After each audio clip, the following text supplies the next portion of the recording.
ఈ యెజబెలు శక్తులను ఎదిరించడానికి సేవకులకు సపోర్టుగా నువ్వు నిలబడలేకపోతే నీకు బోధించేవాడు నీ కోసం ప్రార్థన చేసి సేవకుడే కరువైపోతాడు.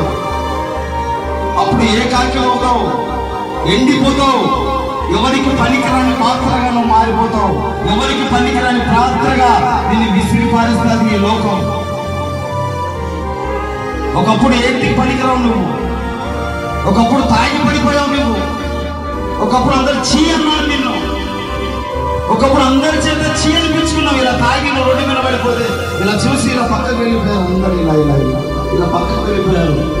అటువంటి నిన్ను లేపి లేపి నిన్ను తట్టి తన రక్తంతో నిన్ను కడిగి ఎవరైతే పక్కకు వెళ్ళిపోయారో, ఎవరైతే చీ అన్నారో మనందరి చేత వందనాలు వందనాలు వందనాలు గుర్తిస్తుంటే ఘనత పొందుకున్నావు, దేవుని దగ్గర ఆశీర్వాదం పొందుకున్నావు, దేవుణ్ణి దేవుని సేవకుని సంఘాన్ని గాయపరుస్తున్నావు. నీవు ఇదెక్కడి న్యాయం, ఇదెక్కడి న్యాయం? మర్చిపోయావా?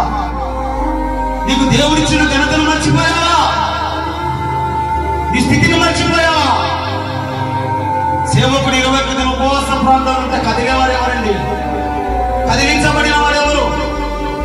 21 దిన ఉపవాస ప్రాంతంలో అన్నా నీకు సపోర్ట్ గా మేము నిలబడతామన్నా, అన్నా నీకు సపోర్ట్ ఇస్తామన్నా, ఆత్మలను దున్నుకుంటూ వెళ్ళన్న ఆత్మలను, నశించిపోతున్న ఆత్మలను వెతకి మరి రక్షించన్నా, నీకు సపోర్ట్ ఇస్తాం మేము అన్నవాడెవడు?